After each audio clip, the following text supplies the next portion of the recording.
बिस्मिल्लाहिर्रहमानिर्रहीम। आज के लेक्चर में एआई रिसर्च बूट कैंप के अंदर जिस तरह हमने प्रीवियस लेक्चर के अंदर सबसे पहले देखा था कि how to write a title, after that abstract, after that हमारे पास क्या था, कीवर्ड्स थे कि हमें कितने कीवर्ड्स रिक्वायर हैं। उसके बाद हमने इंट्रोडक्शन के लिए जो 4 पैराग्राफ्स लिखने हैं वो किस तरह लिखने हैं, और उसके बाद प्राइमरी कंट्रीब्यूशंस क्या होती हैं। देन आफ्टर दैट हमने लिटरेचर रिव्यू देखा और उसके साथ रिसर्च गैप। तो उसमें हमने जो एआई टूल यूज किया था वो था इलिसिट, और उसके बाद जो है हमने कनेक्टेड पेपर्स देखा कि जो मोस्ट रिसेंट रिसर्च हैं उनमें जो है हम किस तरह रिसर्च गैप देखते हैं। मीवाइल आज का जो हमारे पास लेक्चर है वो है रिसर्च मेथडोलॉजी का। अब देखो बेटा, हम रिसर्च मेथडोलॉजी अगर हम लोग देखें कि हमने अपना एक पेपर राइट करना है और हम लोग कहें कि हम पहले उसका जो है टाइटल लिख लें, एब्स्ट्रैक्ट लिख लें, इंट्रोडक्शन लिख लें, लिटरेचर रिव्यू लिख लें, रिसर्च गैप लिख लें, क्या उसके बाद मेथडोलॉजी डिफाइन होगी? हरगिज नहीं। हमारे पास जो मेथडोलॉजी डिफाइन होती है वो हमारे पास हम पहले डिफाइन करते हैं based on the research gap और लिटरेचर रिव्यू कि हमारी प्रपोज्ड अप्रोच क्या होगी। तो आज के लेक्चर में हम लोग देखेंगे कि हमारे पास मेथडोलॉजी जो होती है जिसके अंदर हम देखते हैं कि हमारी रिसर्च की जो अप्रोच होगी वो क्वालिटेटिव होगी या क्वांटिटेटिव होगी, वो क्या है। अगर हमने अपना रिसर्च का एक वर्क फ्लो डिजाइन करना है हम उसको किस तरह करेंगे, हमारे पास हम किस तरह चूज करते हैं कि हमारे पास जो स्पेसिफिक टॉपिक है उसके रिलेटेड, अगर एक्सपेरिमेंटल है तो हम देखेंगे कि हमारे पास पहले कौन से मटेरियल जो हैं वो सिलेक्ट हुए हैं, उसकी बेस के ऊपर रिसर्च हुई है, तो हम किस तरह की डेटा सेट या मटेरियल है जिसके ऊपर अपनी मेथडोलॉजी डिजाइन कर सकते हैं जो कि नॉवल हो और रिसर्च गैप हो। सबसे पहले देखो कि हमारे पास रिसर्च मेथडोलॉजी क्या है। फॉर एग्जाम्पल, आप लोग घर में कोई कुकिंग कर रहे हो या आपने अपना मिड या फाइनल एग्जाम देना हो, तो हर चीज की एक मेथडोलॉजी होती है। वो कहते हैं ना, जिस इंसान के पास अपना एक स्केड्यूल नहीं है ना कि अपने डेली लाइफ को किस तरह लेके चलना है, उसके प्लान्स नहीं है, उसके कोई ड्रीम्स नहीं है, वो बंदा जो है ना, मतलब जितना भी काम कर लेगा एट द एंड वो इतना हेक्टिक टायर्ड हो जाएगा ना, वो आगे चलने में मुश्किल हो जाएगा। तो हर चीज की एक मेथडोलॉजी होती है, और अल्लाह ताला की तरफ से भी है कि हम लोग 5 वक्त की नमाज पढ़ते हैं तो दिन में 5 टाइम अजान होती है। तो वो अल्लाह ताला की तरफ से है कि सूरज निकलता है और उसके बाद गुरूब होता है, रात होती है, फिर दिन। तो अल्लाह ताला ने एक एक पूरा टाइम टेबल इंसान के लिए सेट किया हुआ है। सेम हमारी रियल लाइफ में भी एक मेथडोलॉजी है। जब तक हम उस मेथडोलॉजी को फॉलो नहीं करते ना, हम इरेगुलर रहते हैं कि कभी क्या किया कभी क्या किया, तो हम उन चीजों के ऊपर फोकस नहीं रह सकते। अब देखो, आप लोग यूनिवर्सिटी में जाते हो अगर, तो इसके लिए कोई मेथडोलॉजी डिफाइन ही ना होती कि भाई तुम लोगों ने जो है यूनिवर्सिटी में जब दिल चाहा तुम लोग लेक्चर लोगे, तो उन्होंने क्या किया, उन्होंने एक टाइम टेबल सेट किया हुआ है कि उसी टाइम टेबल के अंदर एक स्पेसिफिक रूम के अंदर एक स्पेसिफिक टीचर आपकी क्लास लेगा और उसके बाद आप लोग फ्री हो। तो देखो, अगर यूनिवर्सिटीज ये करें कि आप लोगों के दिल पे छोड़ दें कि आप लोग जब मर्जी चलाओ, मतलब क्लास लोगे, अपने पेपर जब मर्जी दोगे, तो इट्स मीन कि वो कोई मेथडोलॉजी नहीं है। उनका एक टाइम ऐसा आएगा कि उनका पूरा सिस्टम जो है ना वो पूरा रोन हो जाएगा, उसका कोई फायदा नहीं होगा। तो सेम जब हम रिसर्च की बात करते हैं और रिसर्च के अंदर मेथडोलॉजी की बात करते हैं, तो जिस तरह मैं कहूँगी, मैंने जो है ना वो कढ़ाई बनानी है और जो है ना मैंने कुकिंग करनी है, तो बजाय इसके कि मैं पहले ही जो है ना मीट या बीफ पहले ही वो जो है गैस पे लगा दूं और उसके बाद देखूं कि भाई मुझे तो पता ही नहीं है कि ये बनानी किस तरह है, और मैं इरेगुलर चीजें उसमें ऐड करती जाऊं, और एट द एंड जब मैंने सारी अपनी मेहनत लगा ली हो, पूरे जो है ना 1-2 घंटा लगा लिया, और उसके बाद मुझे पता लगे हाँ मैंने तो सिर्फ टाइम वेस्ट किया। तो बेटा, जो रिसर्च मेथडोलॉजी है ना, जो मेथडोलॉजी है ये वर्ड है जो कि डिफाइन करता है कि आपकी रिसर्च का क्या लेवल है। ये आप एट द एंड डिसाइड नहीं करोगे कि आपने भाई सारी चीजें निकालनी है और उसके बाद आपको समझ आ रही है कि मेथडोलॉजी क्या है। मेथडोलॉजी ये है कि आपके पास क्या है, आपके पास क्या कंसेप्ट है। देखो, सबसे पहले आता है मोस्ट जो है ना इम्पोर्टेंट आता है टाइटल। अब टाइटल आप अपने सुपरवाइजर जो रिसर्च कर रहा है उसकी बेस के ऊपर डिसाइड करते हो, या आप उसकी बेस के ऊपर करते हो कि आपका इंटरेस्ट क्या है। ओके, आपने अपना टाइटल चूज कर लिया, सिर्फ एक टाइटल चूज किया कि मैं भाई आईटी के अंदर साइबर सिक्योरिटी में अटैक्स को डिटेक्ट करूंगा, या मैं एग्रीकल्चर से रिलेट करूंगा, या मैं इलेक्ट्रॉनिक्स की कोई चीज करूंगा, या मैं सोशल लॉज को देखूंगा, या मैं इंग्लिश के अंदर लिंग्विस्टिक के ऊपर काम करूंगी। वो आपका अपना इंटरेस्ट है। अब उसको, उस इंटरेस्ट को रिसर्च के अंदर क्या कैसे लेके चलना है वो आपकी मेथडोलॉजी है। फॉर एग्जाम्पल, कि अगर जो है ना डिफरेंट लैंग्वेजेस के ऊपर काम होता है, और हमारे पास हमारी इंटरनेशनल लैंग्वेज है उर्दू, ठीक है, और हम जो है ना मोस्टली लाइक हमारे पास जो है मोस्ट एरिया जो है ना वो पंजाबी बोलता है। अगर मैं इसके ऊपर एक रिसर्च करना चाहूँ फॉर एग्जांपल, तो मैं क्या करूंगी, मैं एक सर्वे डिजाइन करूंगी और मैं देखूंगी कि मेरे पास पाकिस्तान के अंदर कितने लोग इंटरनेशनल लैंग्वेज बोलते हैं और कितने लोग हैं जो कि अभी भी पंजाबी की तरफ हैं। लाइक एक सिंपल सी एग्जांपल थी। तो अब जो है ना, आपने सिर्फ ये चीज नहीं थी कि आपने सिर्फ देखा कि भाई कितने लोगों ने पंजाबी बोली या कितनी उर्दू बोली, ये तो रिसर्च है ही नहीं। उस रिसर्च को आपने कंडक्ट करना है। आपने गूगल फॉर्म जो सर्वे बनाया, उस सर्वे के अंदर कौन से क्वेश्चंस थे जिनके बाद आप एक पूरा ग्राफ ड्रा कर सकते हो, जिस ग्राफ के अंदर आप इस चीज को एक्सप्लेन करो कि हमारे पास जो है 50% लोग जो हैं वो उर्दू बोलते हैं, और उसके बाद जो हमारे पास डिफरेंट जो है कुछ एरिया के लोग जो कि लोकल कम्युनिटी से हैं वो पंजाबी बोलते हैं, और बाकी जो है हमारे पास डिफरेंट लैंग्वेजेस के लोग पाकिस्तान के अंदर रहते हैं। तो एक पूरा ग्राफ जो कि आपको ये प्रेजेंट करे कि इतनी इतनी चीजें जो हैं वो इस तरह हो रही हैं, तो वो आपके पास एट द एंड मेथडोलॉजी की बेस के ऊपर रिजल्ट एंड डिस्कशन आएगा। तो आपने देखना है कि आपके पास क्या है। देखो कुछ लोग जो है ना, हर इंसान सारी चीजों में अच्छा नहीं होता। हम ये नहीं कह सकते कि एक इंसान इतना मल्टी डिसिप्लिनरी है कि वो आईटी में भी अच्छा है, इलेक्ट्रॉनिक्स में भी अच्छा है, हर चीज में अच्छा है। बेटा जो मेहनत करता है वो हर चीज में अच्छा हो सकता है, लेकिन इट्स टेक टाइम। तो आपने देखना है कि आपने अगर कोई कुकिंग करनी है तो आपकी एबिलिटी क्या है, आप किस टाइप की कुकिंग कर सकते हो, कितना टाइम ले सकते हो, और आपने उस सारी चीजों को किस तरह करना है। ठीक है, अगर आप यूनिवर्सिटी के फाइनल एग्जाम दे रहे हो या मिड एग्जाम दे रहे हो तो आपकी अपनी मेथडोलॉजी है कि आप 1 नाइट स्टडी वाले हो या 1 वीक पहले स्टडी करोगे तो पेपर दे सकते हो। तो एक मेथडोलॉजी है एक रिसर्च के लिए कि भाई आप जो चीज कंडक्ट कर रहे हो, जिस चीज के ऊपर रिसर्च कर रहे हो, तो आप उसको किस तरह लेके चलोगे। या तो आप इस तरह करोगे कि भाई आपने टॉपिक चूज किया, उसके ऊपर अंधाधुंध रिसर्च की, दिखा ही नहीं कि इसके ऊपर लिटरेचर रिव्यू क्या है, रिसर्च गैप क्या है, और आपने क्या किया कि आपने कहा कि जस्ट मुझे जो है ना बस इस टॉपिक को खत्म करना है, मैंने इसको जो है ना सर से उतारना है, लाइक जैसे आप सिंपल असाइनमेंट्स करते हो। तो आपने अपनी मेथडोलॉजी जो रिसर्च की है उसको कभी भी सर से नहीं उतारना, क्योंकि वो मेथडोलॉजी आपकी हमेशा, अगर आप कहीं पे भी उसको प्रेजेंट करोगे, हमेशा वो जो है मेथडोलॉजी आपकी चलेगी। अब देखो यहाँ पे एक और चीज है, समटाइम्स आप अपने पेपर की एक मेथडोलॉजी सेट करते हो कि जैसे मैं फूड से रिलेटेड हूँ, लाइक मेरी जो फील्ड है, मैं कहूँ कि अगर ये खीर मिक्स पहले बनी हुई है, इसके अंदर ये इंग्रेडिएंट्स थे और मैंने उस इंग्रेडिएंट्स को रिमूव किया क्योंकि शुगर वाले जितने भी पेशेंट्स हैं या डायबिटीज वाले हैं वो इनको लेके, तो मतलब कि उनका जो है ना शुगर लेवल हाई हो सकता है। तो मैंने क्या किया कि मैंने उन इंग्रेडिएंट्स को चेंज किया और मैंने कोई नेचुरल इंग्रेडिएंट्स उसके अंदर ऐड कर दिए, जिससे कोई भी लाइक डिजीज वाला कोई भी पेशेंट है वो खाएगा तो उसके ऊपर ना उसका जो है कार्बोहाइड्रेट या फैट या इस तरह की कोई चीजें सबकी नॉर्मल रहेंगी, बीपी वगैरह भी हाई नहीं होगा। अब वो कहेगा कि भाई ठीक है, आपने इसके ऊपर काम किया, आपने अपना प्रोडक्ट बनाया, इवन अगर आपने कोई डाटा सेट लिया, उसके ऊपर डाटा सेट प्री प्रोसेसिंग की, उसका जो है नल वैल्यूज को देखा, डुप्लीकेट वैल्यूज को रिमूव किया, उसके ऊपर एक न्यू फीचर्स हैं वो सिलेक्ट किए या उसमें से फीचर्स रिमूव कर दिए, उसके अंदर आपने जो है ना फीचर एक्सट्रैक्शन की, लाइक ये आईटी वालों का था। अब देखो कि दोनों ने क्या किया कि जैसे आप लोग राइस, जब हम लोग कभी भी जो है चावल बनाने और हम राइस को पहले साफ करते हैं बनाने से पहले, तो जो मेथडोलॉजी है वो बेसिकली यही चीज डिफाइन करती है कि आपने क्या किया इसको स्टार्ट करने से पहले, जो आपने टॉपिक चूज किया।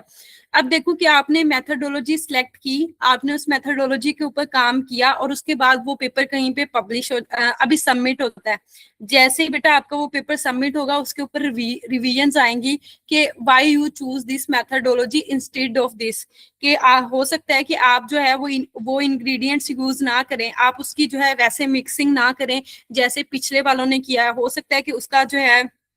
पैकेजिंग ज्यादा अच्छी हो सकता है कि उसका जो है ना टाइम जो है वो ज्यादा हो उन प्रोडक्ट्स का। तो वो पूछेंगे कि भाई आपने जो मेथोडोलॉजी डिफाइन किया उसके पीछे क्या स्टेप्स हैं, ठीक है, आपने इसको ही क्यों चूज किया। लाइक आपके पास, आपने देखना है कि आपके पास रिसोर्सेज क्या हैं, आपके पास कंस्ट्रेंट्स क्या हैं, आपके पास लिमिटेशंस क्या हैं। ताकि देखो बेटा रिसर्च जो है ना ये नहीं है कि सिंपल एक पब्लिकेशन की और खत्म हो गया। रिसर्च है कि भाई आपकी एक अचीवमेंट है। देखो बेटा आप लोग बीएस के स्टूडेंट्स हो ना, तो अगर आपकी आफ्टर बीएस के सेमेस्टर के बाद ही आपकी एक अच्छी पब्लिकेशन हो जाती है तो आप बड़े खुश होंगे उस चीज को लेके कि भाई ये मेरी मेहनत थी और वाकई में मैंने जो इसके अंदर काम किया हुआ है मैं उसको प्रेजेंट कर सकता हूँ क्योंकि वो मैंने किया। वो अच्छे लेवल के ऊपर जर्नल में नहीं भी सबमिट होता ना, इट्स ओके बेटा। बीएस लेवल पे अगर आपका एक पेपर Q2 जर्नल में या वाई कैटेगरी में भी आ जाता है ना, या आपका कोई कॉन्फ्रेंस पेपर भी निकल जाता है, तो इट्स मीन कि आपके पास एक बिगेस्ट अचीवमेंट है। इवन हमारे पास इस तरह के लाखों स्टूडेंट्स हैं जो कि कहते हैं कि मैंने सिर्फ डिग्री लेनी है और इसके बाद इस डिग्री से मेरा कोई मुझे जो है बिजनेस करना है या वट एवर, और वो डिग्री उनकी जस्ट ऐसे एक पीस ऑफ पेपर है। तो बेटा अगर आपकी कोई फील्ड है और वाकई में आप इस चीज को है कि आप मास्टर्स के लिए कहीं अब्रॉड या हायर स्टडीज के लिए जाना चाहते हो, तो आपके लिए है कि आप रिसर्च करो, लेकिन ऐसे टॉपिक पे रिसर्च करो जिसका आपको पता हो कि इसकी मेथडोलॉजी क्या हो सकती है। अब देखो कि मेथडोलॉजी मैंने सिलेक्ट कैसे करनी है। फॉर एग्जाम्पल मैं यहाँ पे आपको एग्जाम्पल देती हूँ कि सबसे पहले मैंने टॉपिक चूज किया कि भाई मेरा टॉपिक जो है ना वो होगा क्रॉप डिजीज डिटेक्शन का। अब देखो कि क्रॉप डिजीज डिटेक्शन के ऊपर बहुत काम हो चुका है। मैंने क्या किया कि मैंने ना अपने पास रजिस्टर लिया और उसके ऊपर लिखा क्रॉप डिजीज डिटेक्शन।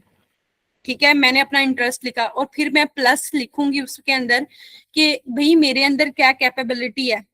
ठीक है, मैं उसके अंदर ऐड करूंगी, एक कीवर्ड लिखा कि क्रॉप डिजीज डिटेक्शन, और दूसरे में मैंने ये चीज लिखी कि भाई मुझे क्या मैं किसी कैमरा से या फोन की कैमरा से कोई क्रॉप्स की पिक्चर्स लूं और उसके बाद जो है उसको किसी भी सॉफ्टवेयर टूल के अंदर एनालाइज करूं और उसके बाद उसके ऊपर रिसर्च कर लूं। एक तरीका ये हो गया। दूसरे नंबर पे है एआई मॉडलिंग, कि मैं अगर आईटी का हूँ या साइबर का हूँ या डेटा साइंस का हूँ तो मुझे तो एआई मॉडलिंग आती है, तो मैं data set crop disease detection plus AI modelling भी तो उसके ऊपर कर सकता हूँ ना। तो आपने क्या किया कि crop disease detection plus AI modelling कर लिया। ओके, यहाँ तक।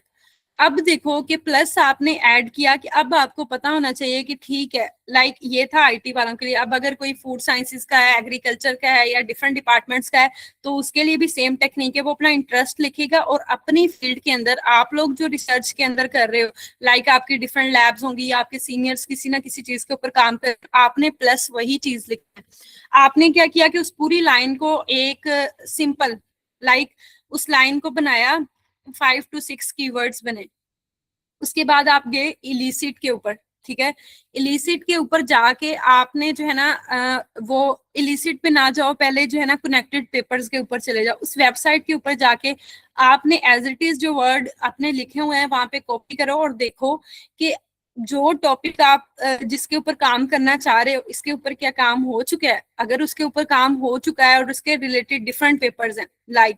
अब देखो कि एआई जो है crop disease detection using AI modelling. अब एआई मॉडलिंग के अंदर मशीन लर्निंग आता है, डीप लर्निंग आता है, जेन एआई आ गया, गैन आ गया, वेबसाइट डेवलप होगी। अब आपने देखना है कि भाई ठीक है, इसके प्रीवियस पेपर्स के अंदर ये सारी चीजें डिफाइन हो चुकी हैं, अब मैं क्या इसके अंदर करूंगा। हो सकता है कि प्रीवियस पेपर्स के अंदर उनकी एक्यूरेसी थोड़ी हो सकता है प्रीवियस पेपर्स के अंदर जो मॉडल आर्किटेक्चर है वो इतना अच्छा ना हो सकता है प्रीवियस पेपर के अंदर कोई इंसेंबल मॉडल ना हो जहाँ पे 2 से 3 ML मॉडल या हाइब्रिड मॉडल 2 से 4 मॉडल जो है कंबाइन ना हो। क्योंकि जिस बंदे को एआई मॉडलिंग आती है बेटा, कोड कौन सा सारा आप लोगों ने खुद बैठ के करना होता है, बस आपको अपनी डायरेक्शन फिक्स होती है कि भैया आपने इन चीजों को किस तरह लेके चलना है। ठीक है, अब देखो कि आपने कनेक्टेड पेपर से देखा कि इसके रिलेटेड ये सर्चेज हो चुकी हैं, आपने उन्हीं जो है पेपर रेफरेंस पेपर को साइट करना है एपीए स्टाइल में और उनको जो है इलिसिट के ऊपर लेके जाके उसका टेबल बनवा के देख लेना है कि भाई मेरा टाइटल ये है, इसके रिलेटेड ये रिसर्च गैप है। अब मुझे उसके अंदर क्या एडवांसमेंट करनी है। सबसे पहले जो है कोई भी बेटा, जरूरी ये नहीं होता कि भाई हम आईटी की बात करें या साइबर की बात करें, हर डिपार्टमेंट के लिए रिसर्च सेम होती है। उनको जो है इनिशियल पॉइंट यही होता है। तो आप लोगों ने ये नहीं कहना कि भाई एआई मॉडलिंग हमें नहीं आती तो हम इसको किस तरह करेंगे। आपने देखना है कि जो मैं चीजें प्रेजेंट कर रही हूँ आपने उसको अपनी फील्ड के अंदर पुट करना है, आप इजीली अपना टॉपिक जो है वो चूज कर लोगे। अब देखो कि आप जो है कनेक्टेड पेपर्स के बाद इलिसिट के ऊपर गए, वहां पे अपना एक टेबल रिसर्च गैप का और लिटरेचर रिव्यू का जो है वो जनरेट करवाया। उसके बाद आप लोगों ने यूज करना है चैट जीपीटी को। चैट जीपीटी हमारे पास ब्रेन स्टॉर्मिंग के लिए है। आपने क्या किया कि आपने चैट जीपीटी को बोला कि hey ChatGPT, I want to research on this topic. आपने अपना टाइटल लिखा और उसके बाद बताया कि इसके ऊपर अगला प्रॉम्प्ट उसको दिया इलिसिट का टेबल कि ये इसके ऊपर रिसर्च गैप लिटरेचर रिव्यू है। अब आपने उसे कहना है कि मुझे एक प्रपोजल बना के दो जो कि Q1 Q2 जर्नल के लिए अच्छा हो, जिसकी मेथडोलॉजी जो है। जब आप एक और चीज है यहाँ पे, कल को जो एक्सरसाइज करेंगे मैं उसमें बताऊंगी कि प्रपोजल राइट कैसे होता है। मीनवाइल आप चैट जीपीटी जो है वो ब्रेनस्टॉर्मिंग के लिए है, तो वहां पे जाके अपना आप एक प्रपोजल बनवाओगे, जिस प्रपोजल के अंदर वो आपको डिफरेंट टाइटल्स देगा। सबसे पहले आप टाइटल्स लोगे कि इसके ऊपर अब हम डिफरेंट काम क्या कर सकते हैं, तो वो डिफरेंट टाइटल्स आपको देगा कि भाई तुम इसके ऊपर हाइब्रिड मॉडल लगा सकते हो, गैन अप्लाई कर सकते हो, डिजिटल ट्विन अप्लाई कर सकते हो, या डिफरेंट मॉडल्स हैं। तो हम क्या करेंगे कि हम एक स्पेसिफिक टाइटल चूज करेंगे और उसके बाद उससे प्रपोजल राइट करवाएंगे, और उसके बाद हम उस प्रपोजल को इस तरह अच्छे से पढ़ेंगे कि भाई जो हमने वहां से सिर्फ एक प्रपोजल बनाया है, क्या इसकी मेथडोलॉजी, इसके अंदर जो रिजल्ट एंड डिस्कशन किस तरह निकालने हैं, या कौन सा सॉफ्टवेयर यूज हो रहा है, क्या वो मेरे पास अवेलेबल है, क्या मैं इस चीज को कर सकता हूँ। आफ्टर दैट बेटा आपने उसके ऊपर जो है ना पूरी रिसर्च करना स्टार्ट करनी है। वो ये नहीं करना कि भाई आपने सिर्फ एक टाइटल चूज किया, उसके ऊपर अंधाधुंध सर्च की, भाई मैंने तो आर्टिकल लिखा था वो पब्लिश क्यों नहीं हुआ, वो उसकी कोई वैल्यू क्यों नहीं है। बेटा जब आपको पता होगा ना रिसर्च गैप, लिटरेचर रिव्यू क्या है, आपने अपना प्रपोजल के अंदर मेथडोलॉजी क्या डिफाइन किया है, तो आपको अपनी नोवेलिटी वहीं से पता चल जाएगी। आपको नोवेलिटी के लिए दोबारा से किसी एआई टूल पे जाना नहीं पड़ेगा। आप क्या करोगे कि आप एज इट इज, जब आप लोगों ने अपनी प्रपोजल बनाया होगा, आपने अपना लिटरेचर रिव्यू या रिसर्च गैप देखा होगा, तो आपके लिए बहुत इजी है कि आप अपनी उसके ऊपर मेथडोलॉजी को डिफाइन कर लो, ठीक है। तो उसके बाद जब हम अपना रिजल्ट एंड डिस्कशन निकालेंगे, उसके बाद हम अपनी नोवेलिटी की तरफ जाएंगे कि भाई हमारी नोवेलिटी क्या है। अब हम अपना अब्स्ट्रैक्ट लिखेंगे, इंट्रोडक्शन के नीचे एक जो है प्राइमरी कंट्रीब्यूशंस ऐड करेंगे, और अपने टाइटल को किस तरह डिफाइन करेंगे, ठीक है। तो हमारे पास जो है, हमारे पास मेथडोलॉजी है, फर्स्ट जो है वो स्टेप है, और ये एक सिस्टमेटिक प्लान है जो कि एक्सप्लेन करता है कि how the research will be conducted to answer the research question and achieve the objectives, ठीक है। अब आगे हम चलते हैं कि हमारे पास रिसर्च मेथडोलॉजी के अंदर स्टेप्स कौन से होते हैं। जैसे मैंने आपको आगे बताया कि हमारे पास डिफरेंट डिपार्टमेंट्स हो सकते हैं, आईटी के, डाटा साइंस के, साइबर के, या कंप्यूटर साइंस के, और उसके बाद एग्रीकल्चर के हो गए, फूड साइंस के हो गए। तो आपने देखना है कि आपके पास जो प्रोडक्ट है, या कौन सा जो आपने टाइटल चूज किया, उसके लिए डाटा सोर्स कौन सी है, ठीक है। सबसे पहले ये है। अब देखो कि ये जो आप इसके ऊपर प्राइमरी रिसर्च करोगे, तो आपको पता होगा कि आपने इसके ऊपर कोई सर्वे फिल करना है या क्या चीज करनी है, वो हम आगे चल के डिस्कस करते हैं। मीवाल सबसे पहले आपके पास डाटा सोर्स होगा, उसका experimental design. Basically experimental design हमारा ये होता है कि हम किस सॉफ्टवेयर टूल के अंदर उसको डिजाइन करेंगे रिजल्ट एंड डिस्कशन के लिए, और उसके अंदर हमारे पास क्या रैम है या उसकी क्या एबिलिटी है। उसके बाद यहाँ पे एल्गोरिदम और मॉडल से मतलब है एआई मॉडलिंग। और अगर आप डिफरेंट डिपार्टमेंट्स के हो, तो वहां पे आप देखोगे कि आपने अपने प्रोडक्ट के अंदर कौन सी जो है इनहेंसमेंट करनी है, तो जो है ना आप उसको एल्गोरिदम कह सकते हो। उसके बाद है इवैल्यूएशन मैट्रिक्स। बेसिकली हमारे पास जो इवैल्यूएशन मैट्रिक्स होती हैं वो क्या होता है कि अगर हमने कोई मॉडल ट्रेन किया हुआ है, तो उसके बाद क्या रिजल्ट्स हैं। फॉर एग्जांपल आप लोग अपने मिड या फाइनल टर्म्स देते हो, और उसके बाद बेस्ड ऑन योर सीजीपीए या एसजीपीए आपकी जो है ना वो रिजल्ट आता है, ठीक है। आपका जो है grade A B C D F तक जाता है, और उसके अंदर डिफरेंट वेरिंग मार्क्स होते हैं कि अगर आपका जो है 97 प्लस या 95 प्लस होंगे, तो आपका A पॉजिटिव ग्रेड आएगा, फिर A नेगेटिव, सच दैट। तो ये क्या है, ये एक इवैल्यूएशन मैट्रिक्स है। तो आपके पास जब आप अपने रिसर्च कर रहे होगे, या आप अपनी कोई भी जो है प्रोडक्ट डिवेलप कर रहे होगे, उसके अंदर डिफरेंट इंग्रेडिएंट्स को ऐड कर रहे होगे, तो आपके पास एक ऐसा स्टेप आएगा जहां पे आप सिर्फ ये नहीं कहोगे कि भाई मैंने ये प्रोडक्ट बनाया, इसके अंदर ये इंग्रेडिएंट्स थे, ये जो है बहुत अच्छा है हर पेशेंट के लिए। आप ये नहीं कह सकते कि मैंने एआई मॉडलिंग के लिए एक मॉडल डिजाइन किया हुआ है ये क्रॉप डिजीज को प्रिडिक्ट कर देगा, दैट्स इट। जब हम इवैल्यूएशन मैट्रिक्स के ऊपर आ जाएंगे, तो हम देखेंगे कि हमारी जो रिसर्च का टाइटल है उसको हम किन जो है ना मैट्रिक्स की बेस के ऊपर जो है रिजल्ट बता सकते हैं। लाइक उसकी accuracy, precision recall F1 score, उसका प्रिसिजन रिकॉल F1 जो है स्कोर कर्व हो सकता है, या आप लोग देखोगे कि आपके पास mean square error, root mean square error, coefficient of relation होता है। तो आप क्या करोगे कि आप एक टेबल क्रिएट कर लोगे, ठीक है। आप अपने रजिस्टर के ऊपर या एक्सेल के ऊपर आप एक टेबल बनाओगे कि भाई मेरे पास एआई मॉडलिंग के ये रिजल्ट्स आ रहे हैं, तो मैंने अब इसके ऊपर एक बार चार्ट बनाना है, रडार चार्ट बनाना है या पाई चार्ट बनाना है, इट्स अप टू यू। वो हम रिजल्ट एंड डिस्कशन में जो है ना देखेंगे कि हम डिफरेंट एआई और पाइथन को यूज करके वो अपनी इवेल्यूशन मैट्रिक्स, अगर हमारे पास वो पूरा टेबल है जिसकी बेस के ऊपर, देखो बेटा आप लोग किसी भी जो है लेबोरेटरी में काम करते हो तो आपके पास जो भी सैंपल्स आते हैं या आप उन सैंपल्स को जो है उसके ऊपर रिसर्च को कंडक्ट करते हो। लाइक अगर आपके पास सॉइल टेस्टिंग है या वाटर टेस्टिंग है, तो हर चीज जो भी आप जिसकी सैंपलिंग कर रहे होते हो तो उसके डिफरेंट रिजल्ट्स आते हैं। हो सकता है कि आपके पास इपोक्सीज आ रही हो, रिसर्च जो है वो बैंड गैप आ रहा हो, आपके पास एनर्जी गैप आ रहा हो, तो आपने देखना है कि आपकी जो रिसर्च है उसके अंदर कौन से इवेल्यूशन मैट्रिक्स हैं जो कि आप डिफाइन करोगे at the end of result and discussion कि प्रीवियस रिसर्च के अंदर यही काम था या इससे डिफरेंट काम था, उसके ऊपर हमारे पास एक्यूरेसी या ये रिजल्ट्स आ रहे थे, और हमारे पास जो हमने काम किया उसके उसके ऊपर हमारे पास इवैल्यूएशन मैट्रिक्स ये हैं। बेसिकली हमारे पास जो इवैल्यूएशन मैट्रिक्स हैं, जब हम अपना अब्स्ट्रैक्ट लिखते हैं, जब हम अपने अब्स्ट्रैक्ट के अंदर सबसे पहले बताते हैं कि हमारे पास जो है टाइटल ये है और उस टाइटल के अंदर हमारे पास जो है ये वाली प्रॉब्लम स्टेटमेंट है और प्रीवियस एक लाइन के अंदर ये काम हो चुका है और हमारी नोवेलिटी ये है, तो आफ्टर दैट हम ये कहेंगे कि जो हमारी प्रपोज्ड अप्रोच है, जो कि मॉडल हो सकता है या कोई प्रोडक्ट हो सकता है, तो उस प्रोडक्ट ने हमें इतनी एक्यूरेसी दी है जो कि फ्यूचर फोरकास्टिंग या फ्यूचर पॉलिसी मेकिंग के लिए यूज हो सकती है। ठीक है, तो इवैल्यूएशन मैट्रिक्स वहां पे यूज होते हैं। उसके बाद हमारे पास है वैलिडेशन स्ट्रेटेजी। अब देखो कि हमारे पास जितनी भी रिसर्च चल रही है ना 2026 की अब तक, तो उसमें जितनी भी हमारे पास कॉन्फ्रेंस पेपर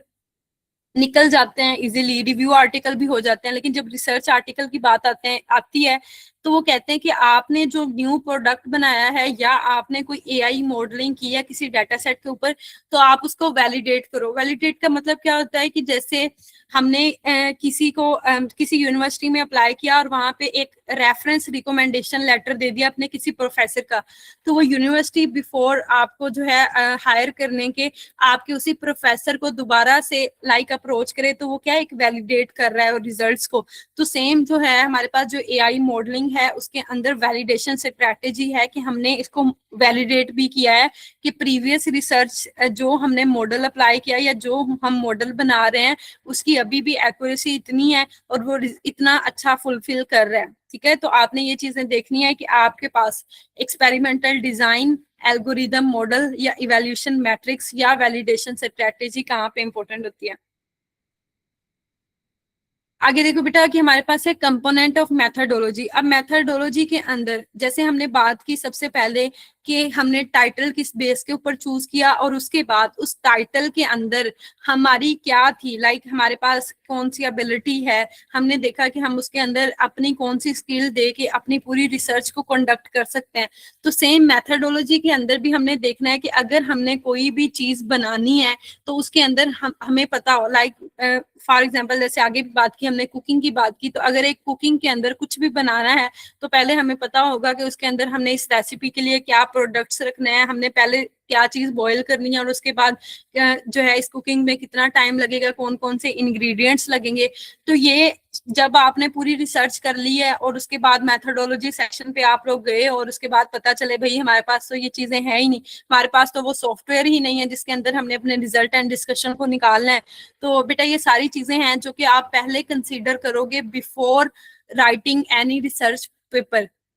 आप देखोगे कि आपके पास कौन सी चीजें अवेलेबल हैं। ठीक है, अब देखो सबसे पहले what data will be used. Like what data का मतलब ये है कि अगर आपने कोई इंग्रेडिएंट बनाया या आपने किसी भी टॉपिक के ऊपर एआई मॉडलिंग की, तो आप देखोगे कि आपने वो डाटा सेट कहाँ से लेना है। मीवाल अगर इंग्रेडिएंट की बात कर लें तो आपको ये भी तो पता होगा ना कि आपने जो प्रोडक्ट बनाना है तो उस प्रोडक्ट के जो इंग्रेडिएंट्स हैं वो आपको बाय करने पड़ेंगे या हो सकता है आपको किसी अब्रॉड कंट्री से मंगवाने पड़े। लाइक हमारे पास स्टूडेंट्स आते हैं इलेक्ट्रिकल इंजीनियरिंग के या कंप्यूटर इंजीनियरिंग के, उनके जो हार्डवेयर जो है जितने भी प्रोजेक्ट्स हैं उनके अंदर रास्पबेरी पाई और इस तरह के जो है ना डिफरेंट आईओटी रिलेटेड जो है सेंसर्स यूज होते हैं, तो वो सारे चाइना से जो है वो इंपोर्ट होके पाकिस्तान आते हैं। तो बेटा देखो आपको पता होना चाहिए कि आप जिस टॉपिक के ऊपर रिसर्च कर रहे हो तो सबसे पहले उसकी मेथोडोलॉजी क्लियर हो, ये ना हो कि आपके लिए बाद में मसला बने। ठीक है, इवन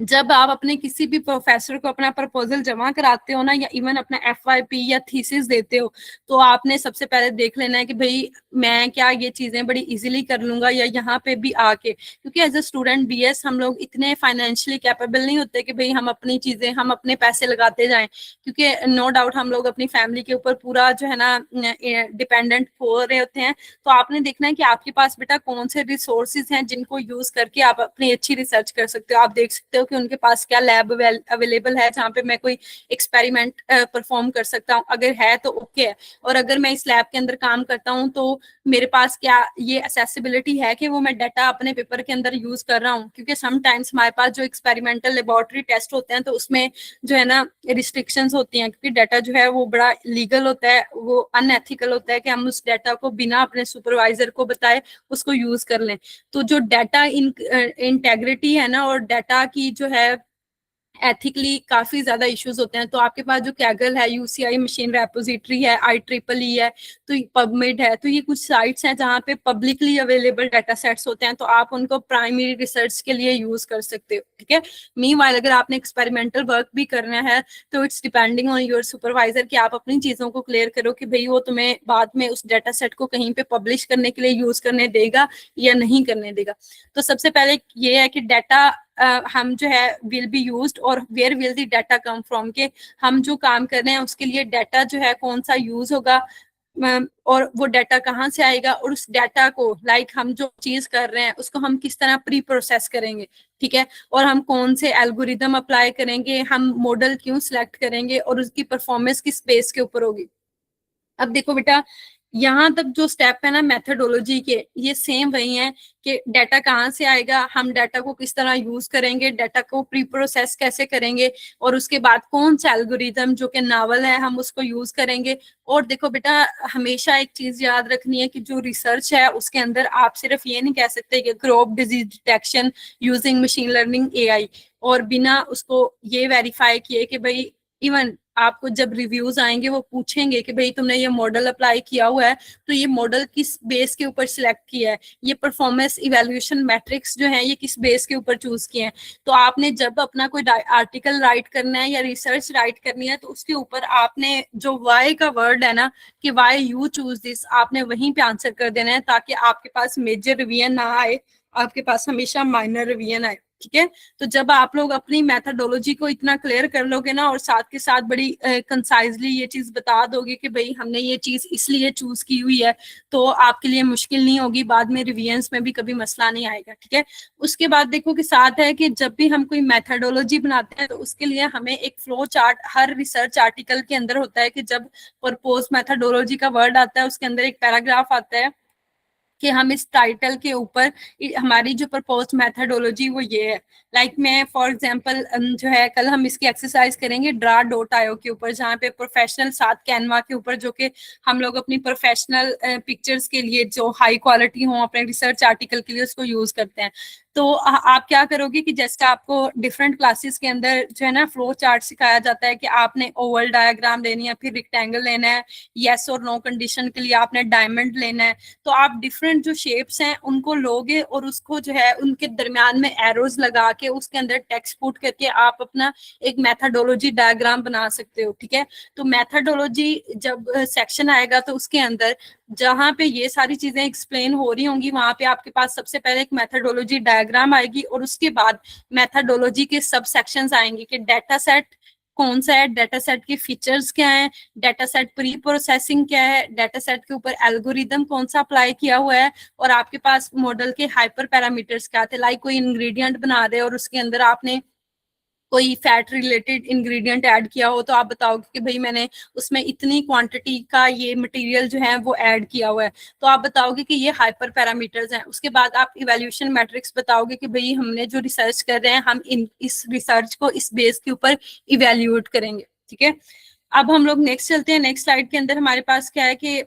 हम राइट रिसर्च मेथड क्या है। सबसे पहले लिटरेचर रिव्यू, जैसे हमने बात की कि हम लिटरेचर रिव्यू और जो है रिसर्च गैप को देखेंगे, और उसके बाद आफ्टर दैट हम अपना एक प्रपोजल बनाएंगे, अपनी देखेंगे कि हम कौन सा टाइटल, इस तरह का सूटेबल टाइटल चूज करें जिसके अंदर हम अपनी मेथडोलॉजी जब डिफाइन करें, तो जो मेथडोलॉजी के अंदर एक्सपेरिमेंट वर्क है या हमारे पास उस एक्सपेरिमेंट वर्क के अंदर जो जो स्टेप्स अप्लाई करने हों वो हमें आते हों, ठीक है। और उसके बाद हम जो है उसकी सिमुलेशंस भी उसी सॉफ्टवेयर टूल के अंदर देख लेंगे। तो डिफरेंट लाइक जितने भी हमारे पास डिफरेंट डिपार्टमेंट्स हैं, हर फील्ड का अपना सॉफ्टवेयर होता है। लाइक अगर इलेक्ट्रिकल इंजीनियरिंग की बात करें तो वो मैटलैब सिमुलिंक को बहुत यूज करते हैं। अगर आईटी साइबर के देखें तो वो जो है वो पाइथन के लिए गूगल जो है Google Colab, Jupyter notebook, visual studio code को यूज कर रहे हैं। तो इट्स डिपेंडिंग ऑन यू कि आप लोग अपनी सिमुलेशंस किसके अंदर देख रहे हो, ठीक है। उसके बाद नेक्स्ट है हमारे पास जो है AI tool for designing methodology. जैसे मैंने आपको पहले बताया कि हमने ब्रेनस्टॉर्म मेथडोलॉजी करनी है, तो उसके लिए हम चैट जीपीटी को यूज करेंगे, अदरवाइज क्लाउड को। और उसके बाद एल्गोरिदम के लिए हम जेमिनाई को यूज करेंगे, compare ML and DL model, या इसकी सिलेक्शन और सिमिलर स्टडीज, रिसर्च रैबिट। और उसके बाद जब फ्लो चार्ट करेंगे तो हम ड्रा.io को यूज करेंगे। अब बेटा यहाँ पे जो आपके पास फ्लो चार्ट है ना, कि समटाइम्स कुछ स्टूडेंट्स इस तरह करते हैं कि अपने एफआईपी के अंदर या थीसिस के अंदर या इवन रिसर्च आर्टिकल के अंदर सिर्फ गूगल के ऊपर जाते हैं, वहां से अपना टॉपिक सर्च करते हैं और वहां से फिगर उठाते हैं और as it is copy paste कर देते हैं विदाउट टेकिंग परमिशन। ये बहुत इलीगल है। तो बजाय इसके कि आप खुद किसी और की जो है प्लेजराइज्ड जो है इमेज और फिगर को यूज करो विदाउट प्रॉपर चैनल, तो आप ये नहीं करोगे। आपने क्या करना है कि आप उस पेपर को एज अ रेफरेंस उस फिगर को ले सकते हो, लेकिन जरूरी है कि आप अपनी वो फिगर खुद ही बना लो, क्योंकि हो सकता है कि जब रिव्यूज आए तो वो रिव्यूअर कहे कि भाई आपकी पिक्चर जो है ना वो इतनी हाई क्वालिटी की नहीं है, इसको थोड़ा बोल्ड करो, इसके अंदर टेक्स्ट साइज को थोड़ा इंक्रीज कर दो। तो जब आपके पास अपनी इमेज फिगर बनाई हुई पड़ी हुई होगी तो आप उसके अंदर इन्हेंसमेंट कर लोगे।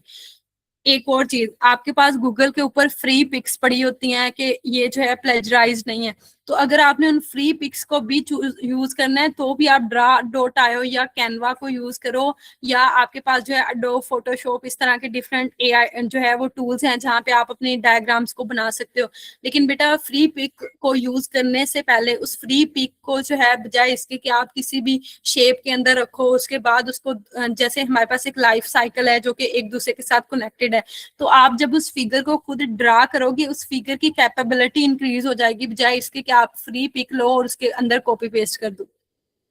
अब एक और चीज है कि समटाइम्स हम सिर्फ जो है ना अपनी फिगर को बहुत लंबा कर देते हैं। लाइक एक स्लाइड है, यहाँ से वर्टिकल हमारी जो है ना वो फ्लो चार्ट स्टार्ट है, यहाँ पे मैंने लिखा स्टार्ट, उसके बाद मैंने लिखा कि डेटा सेट जो है कलेक्शन, फिर डेटा सेट प्री प्रोसेसिंग, फिर डेटा सेट के लिए मॉडल सिलेक्शन, और उसके बाद इवेल्यूशन, फिर एंड। तो मेरे पास एक पूरा पेज भर जाता है कि वर्टिकल में ही एक फ्लो चार्ट। तो मैं उसको अगर हॉरिजेंटली करूं, लाइक मैं यहाँ पे लिखूं कि स्टार्ट, उसके बाद डाटा कलेक्शन, आफ्टर दैट मैं लिखूं कि डाटा प्री प्रोसेसिंग, उसके बाद मॉडल, फिर इवेल्यूशन मैट्रिक्स, और उसकी बेस के ऊपर प्रिडिक्शंस, तो हॉरिजेंटल में जो फिगर बन जाएगी वो अच्छी बन जाएगी। हो सकता है कि आप उस फिगर को सर्कल की बेस के अंदर बना लो, बजाय इसके कि आप एक पूरी जो है सिर्फ एक पूरा जो पेज भरो उस फ्लो चार्ट के लिए। तो इसको कंसाइज बनाओ ताकि आपकी जो चीजें हैं वो क्लियर भी हो जाएं और इसमें मसला ना हो। बिकॉज हमारे पास जो भी रिसर्च आर्टिकल्स होते हैं ना बेटा, उसके अंदर जो फ्लो चार्ट बनाना होता है तो वो आप जो है वर्टिकल नहीं, आप हॉरिजेंटल उसको बनाओ, उसके अंदर आप कलरिंग करो, वो एक अच्छा फ्लो चार्ट होगा। और वो कल की एक्सरसाइज में हम देखेंगे कि हम किस तरह बनाएंगे। मीनवाइल सबसे पहले क्या हुआ कि हमने लिटरेचर रिव्यू, रिसर्च गैप देखा। आफ्टर दैट हमने देखा कि हमारे पास क्या कैपेबिलिटी है, हम लोगों ने अपना एक प्रपोजल बनाया, और उसके बाद हमने साथ देखा कि हमारे पास कौन सा सॉफ्टवेयर टूल है जिसको यूज करके हम अपना काम कर सकते हैं। हम अपनी सिमुलेशंस देखेंगे, और इसके साथ हमने देखा कि हम लोग अपनी जो है फिगर्स की जो है ना एआई टूल के अंदर, एआई टूल तो अगर हम रिसर्च की बात करें तो हम जितने भी एआई टूल्स हैं उनसे सिर्फ अपना एक प्रॉम्प्ट या आइडिया जनरेट करवा सकते हैं, हम कभी भी उससे फिगर नहीं ले सकते। हाँ, दूसरी रीजन ये है कि आप कोड बेस इमेज को जनरेट करवा लो। कोड बेस जैसे हमारे पास पाइथन के कोड हैं कि आप एक इमेज के अंदर लाइक आप प्रॉम्प्ट दे दो क्लाउड को या किसी भी एआई टूल को कि भाई मैंने एक फ्लो चार्ट बनाना है, उसके अंदर स्टार्ट होगा और उसके बाद स्टेप बाय स्टेप ये चीजें चलेंगी। तो वो क्या होगा कि आपको पाइथन का कोड देगा, आप उसको जो है ना उसका एक फ्लो चार्ट ड्रा कर सकते हो, लेकिन वो भी इतना अच्छा नहीं होगा, लेकिन वो रिसर्च के अंदर यूज हो जाएगा। क्योंकि वो ऑथेंटिक है, वो आपके कोड के थ्रू बना हुआ है, ना कि आपने किसी भी एआई टूल से सिर्फ प्रॉम्प्ट से देके उसको जनरेट करवाया हुआ है। ठीक है। और दूसरे नंबर पे ये चीज हो सकती है कि आप एआई को कहो कि मुझे जो है मेरे फ्लो चार्ट का एक पूरा प्रॉम्प्ट बताओ कि मैं किस तरह फ्लो चार्ट बनाऊं, तो वो बताएगा आपको कि ड्रा डॉट आयो के अंदर आपने किस तरह जो है ना कौन सी शेप सेलेक्ट करनी है, उनके अंदर क्या टेक्स्ट रखना है। तो आपने सिंपल क्या करना है कि ड्रा डॉट आयो के अंदर आके अपनी शेप्स लेके उसके अंदर अपना डाटा टेक्स्ट पुट करके आपने वो बना लेनी है। तो वो ज्यादा अच्छा है एज कम्पेयर टू कि आप कोड बेस जाओ या आप कोई भी प्रॉम्प्ट जो है वो जनरेट करो और उसकी बेस के ऊपर अपनी सारी चीजें क्रिएट करो।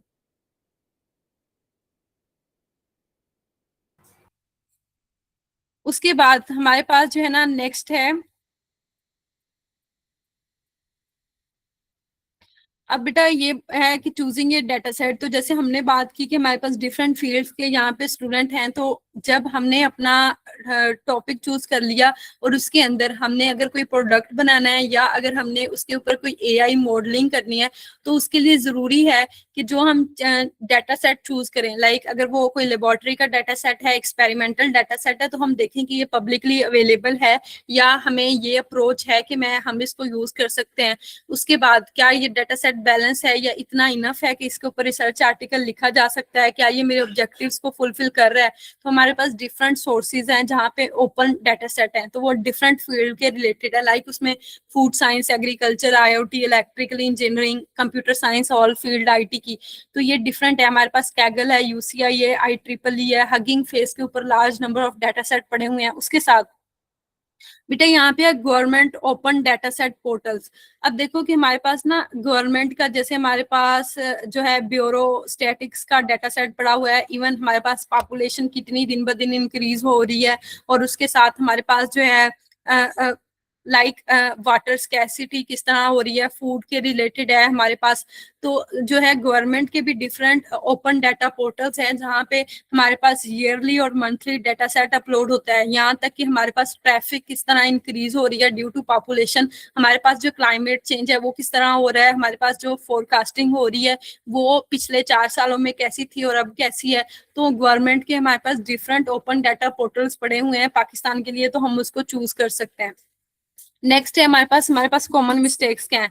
सबसे पहले जैसे मैंने बात की कि हम विदाउट जस्टिफिकेशन, विदाउट सीइंग के हम ये चीज करेंगे या नहीं कर सकते, हमसे ये होगी या नहीं होगी, हम अपने रिसर्च आर्टिकल के ऊपर काम करना शुरू कर देते हैं। तो सबसे पहले आपने देखना है कि आपकी जो मेथोडोलॉजी है, आपकी जो मॉडल सिलेक्शन है, वो क्या वाकई में इस तरह की है जो नॉवल है और आप उसके ऊपर वाकई में काम कर सकते हो। उसके बाद आपने जो टॉपिक लिया है उसके ऊपर आपने अगर कोई इंग्रेडिएंट बनाना है या एआई मॉडलिंग करनी है, तो आपने जो प्रोडक्ट्स लेने हैं या डाटा सेट लेना है तो वो एक हाई क्वालिटी का होना चाहिए। उसके बाद वैलिडेशन स्ट्रेटेजी है कि आप जब उसको वैलिडेट कर लोगे तो उसकी इंपॉर्टेंस क्या हो जाएगी, हाई हो जाएगी। ये इवन रिव्यू आर्टिकल रेफरेंस जो है कॉन्फ्रेंस पेपर के लिए यूज नहीं होगा। जब आप रिसर्च जो है जर्नल पेपर की तरफ जाओगे Q1 कैटेगरी में, तो वहां पे वैलिडेशन स्ट्रेटेजी मोस्ट इंपोर्टेंट है। उसके बाद है too many models without a research reason. अब देखो कि कुछ स्टूडेंट्स इस तरह करते हैं जो कि लाइक साइबर के या आईटी के, कंप्यूटर साइंस के, वो बहुत ज्यादा मॉडल अप्लाई कर देते हैं विदाउट ए रिसर्च रीजन। मतलब कि आप अगर कंपैरेटिव एनालिसिस भी करना चाह रहे हो तो आपको पता होना चाहिए कि आप जिस डाटा सेट के ऊपर अप्लाई कर रहे हो तो उसके ऊपर कौन से मॉडल अप्लाई करेंगे। जैसे हमारे पास जो रिसर्च है ना, उसके अंदर हम जो भी स्टेप्स लेंगे उसके पीछे बेटा एक रीजन है, why you choose this, why you do this, what is your novelty of your paper, और उसके बाद आप ये कर ही क्यों रहे हैं। ठीक है। तो आपने ये जो कुछ क्वेश्चंस हैं इनका हमेशा आंसर रखना है, ताकि जब आप उस पेपर को कहीं पे सबमिट कराओ, उसके बाद रिव्यूज आए या आप कहीं पे भी उसको जो है लाइक आपके पास डिफरेंट कॉन्फ्रेंसेस आती रहती हैं, तो आप वहां पे जाओ, अपनी रिसर्च को एक्सप्लेन करो, तो वहां पे जितने भी रिसर्चर्स बैठे होते हैं आपकी फील्ड के रिलेटेड, वो आपसे क्वेश्चन पूछें कि वाई। क्योंकि हमारे पास रिसर्च जो है ना वो बेसिकली है ही वाई से स्टार्ट होती है कि आपने ये क्यों किया, क्यों किया, इसके अंदर नोवेलिटी क्या थी। तो जब आपको अपनी चीजें जो है वो क्लियर हो जाएंगी, फिर किसी चीज में मसला नहीं आएगा। उसके बाद हमारे पास है कि हम दूसरों के पेपर की मेथडोलॉजी को कॉपी करना शुरू कर देते हैं। तो बजाय इसके कि दूसरों के पेपर की मेथडोलॉजी को करें, हम लोग अपने पेपर की खुद मेथडोलॉजी डिफाइन कर सकें, जो हम एक्सपेरिमेंटली अगर लैब में करना है तो कर सकते हैं, अगर हमने उसको किसी सॉफ्टवेयर टूल के अंदर करना है तो भी हम लोग उसको कर सकें। उसके बाद हमारे पास है ई स्टूडेंट। ये आप लोगों के पास ये एक्टिविटी है, ये आप लोग अपनी जो है ना एक्टिविटी हम लोग कल को करेंगे। आगे हमारे पास है a strong methodology is not the one with the most complex model, it is the only that clearly explain how the research question will be answered, use appropriate data and evaluation method and can be reproduced by other researchers, एक AI can help design and document. अच्छा बेटा, मैंने यहाँ पे आपको पहले भी ये चीजें क्लियर कर दी हैं कि जो हमारे पास मेथोडोलॉजी है ना, वो मेथडोलॉजी आप लोग खुद डिफाइन करोगे। उसमें सबसे मोस्ट इंपॉर्टेंट क्वेश्चन है वाई। वाई का क्वेश्चन इसलिए इंपॉर्टेंट है कि आपने ये डाटा सेट क्यों लिया, सिलेक्शन क्यों की, इस पेपर के अंदर क्या नोवेलिटी है जिसके लिए आपने ये काम किया। इन शॉर्ट मतलब यही चीज है कि आपने देखना है कि आपने जो काम किया है उसके अंदर क्या नोवेलिटी है। तो बजाय इसके कि एक लंबा चौड़ा काम करते जाओ, एक कॉम्प्लेक्स मॉडलिंग की तरफ जाते जाओ, एक ऐसा प्रोसीजर फुलफिल कर लो जिसके लिए आपको जो है वो पेड चीजें लेनी पड़े, और उसके बाद उसकी जो है कैरेक्टराइजेशन, और उसके बाद उसके ऊपर डिफरेंट प्रोसीजर अप्लाई हो, जिसके लिए आपको जो है, अगर आप यहाँ पे रहीम यार खां बैठे हुए हो तो आपको उसके लिए इस्लामाबाद जाना पड़े, इस्लामाबाद बैठे हुए हो तो आपको चाइना से वो काम कराना पड़े, और आपको प्रोफेसर को अप्रोच करना पड़े, उसके बाद टीसीएस हो, आपके मटेरियल्स वहां तक जाएं और उसके बाद वापस आए। तो बेटा आपने अपनी जो मेथडोलॉजी है ना वो इस तरह डिफाइन करनी है as a student, BA student, कि आप जितने कम आपके पास पेड चीजें हैं वो खत्म हो, और आप अपनी जो है ना अपने लैपटॉप के थ्रू अपनी उस रिसर्च को फुलफिल कर लो। ठीक है, बजाय इसके कि आप इन सारी चीजों की तरफ जाओ, आप अपना इनिशियल स्टेप लो, रिव्यू आर्टिकल और कॉन्फ्रेंस पेपर का, जो कि आपका इजीली पब्लिश भी हो जाएगा और वो सबमिट भी हो जाता है। ठीक है, तो उसके बाद आप लोग अपने जर्नल पेपर की तरफ जाओ जब आपके अंदर ये एक्सपर्टीज है। ठीक है, तो बजाय इसके कि अपनी चीजों को डिफिकल्ट करो, keep it short, keep it concise, ताकि आपकी जो भी चीज हो वैल्यूएबल हो। उसके अंदर जो भी आपकी रीजनिंग है कि व्हाई यू चूज दिस और नोवेलिटी क्या है, तो आपको अपनी चीजों का क्लियर हो, ताकि कल को अगर कोई क्वेश्चन भी करे तो आपको पता हो कि आपने जो चीज सेलेक्ट किया या आप जो चीज कर रहे हो इसके पीछे जो प्रॉपर रीजनिंग थी वो क्या थी।